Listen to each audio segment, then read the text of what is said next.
Khady Fall dëkk Gendar di rafetlu jataay bi yàlla na bu mu doon sañu mujjanteelu jataay li ñu fi indi nag teewal ñu fi mooy sañu kër yi ñu tonni woon dafa naa am na 4 ans ci Ngaleen Bango bi mu doon loo xamante ni que ku ni mettiwul rek daf la dalul mébét bi mooy lenn rek mooy li ñu jox li ñu jëlee si ñun ñu delloo ñu ko jox ñu sañuy kër jox ñu sañuy ndàmpaay naam mi ngi génn waaye nag li ci ëpp doole génnul te ñun askanu Langue de Barbarie dañu ci dafa gën metti sañu côté moo tax man ma jël engagement ndax bàjjanu gox laa foofu ñëw taxaw wax lool doon loo xamante ni que ñun ñi ngay xamante ni que bu ma kenn mere nag waaye nag kenn ku si nekk xam nga ñun dañu xaw a raciste si ñun waa Langue de Barbarie te mu gën mettee ci ñun li mu gën a mettee ci ñun mooy kenn ku nekk xam na ni li ñu dal mooy li xew si àddina yëpp mooy phénomène mondial ñu ni kat géej gi mi ngi ñëw dal sañu kaw fii doonul avenir kenn ku si nekk dajale woon la sa doom indi woon di nar ya mu indi woon jigéen ñi dajale yanu dajale woon daa dee kat daw daa dee ñëw fii si Ngaleen Bango gi jënd fi terrain bu ñu xamoon ni bu ñu fi jëndee terrain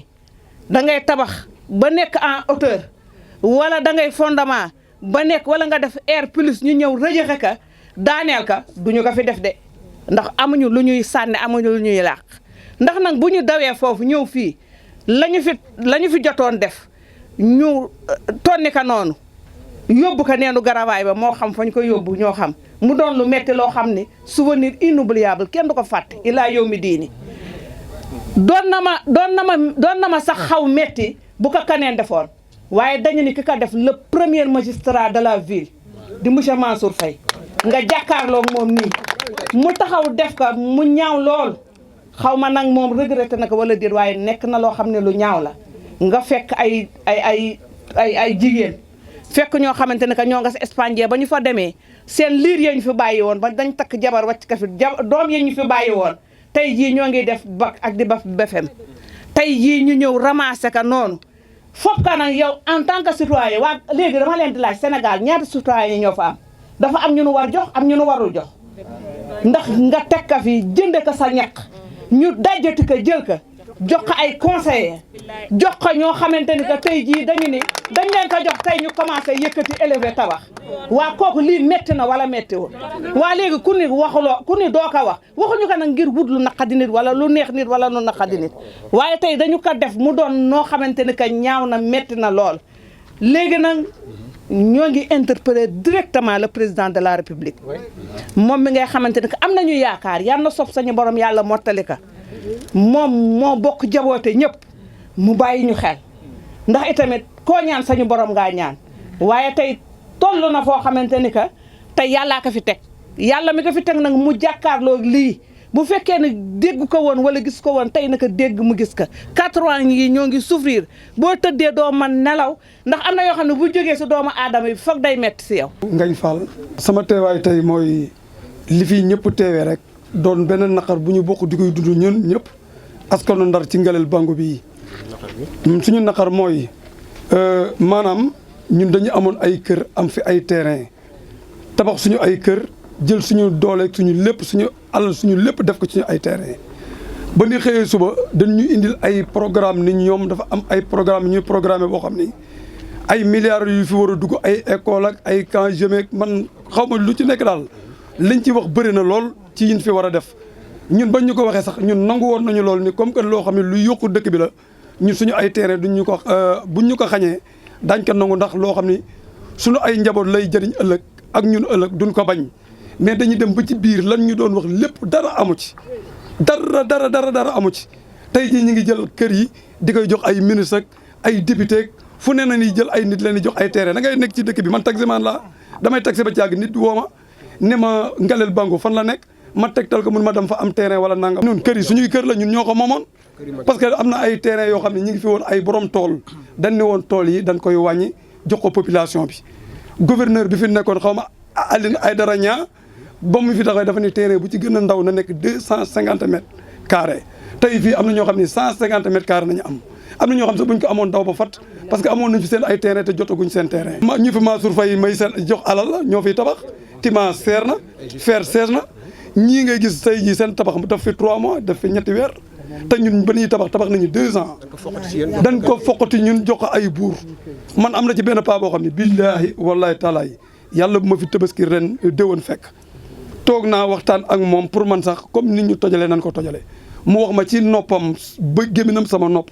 mun ma sama terrain maire nañ ma may maire Mansour Faye moo ma may ba kër gi li ma tabax sax moo ma ko jox. Macky Sall na ñuy waxanteel parce que ñun Mansour Faye amatuñu lu ñuy wax ak moom parce que daf ñu bett mënul nekk suñu frère jabaru président dëkk ci dëkk bi amul lu ñu njariñ du ñu wax du ñu naafeex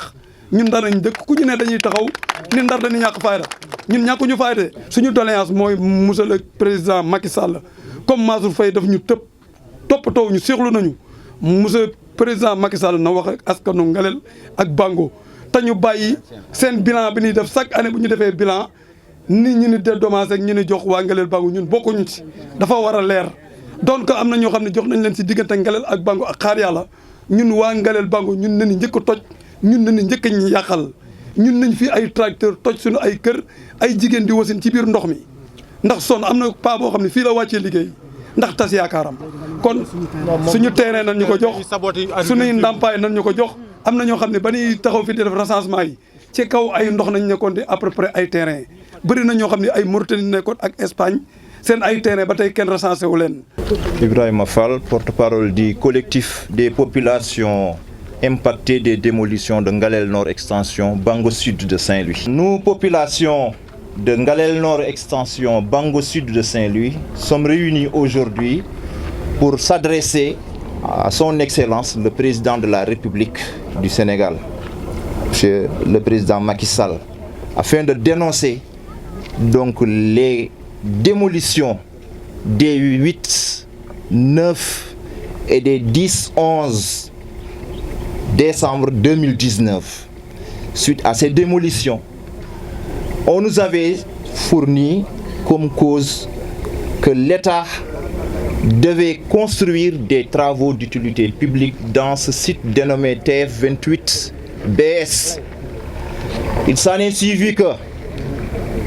dans ces travaux d'utilité publique qui devaient tourner autour d'un plateau social, à savoir la construction d'un hôpital de 8 hectares, la construction d'une caserne des sapeurs-pompiers, d'une caserne du génie et d'une école de formation dans les métiers du pétrole et du gaz. Que, en dehors de l'école de formation dans les métiers du pétrole, toutes les autres constructions n'ont pas eu lieu. L'hôpital a été délocalisé au niveau de l'hôtel Méridien. On avait prévu un site de 8 hectares ici. La caserne de sapeurs-pompiers jusqu'à présent n'a pas été édifiée. La caserne du GEMI a été délocalisée également au niveau du village de Lebar. Et nos populations qui avaient plutôt subi ces démolitions, la plupart d'entre elles n'ont pas encore reçu leur titre de propriété.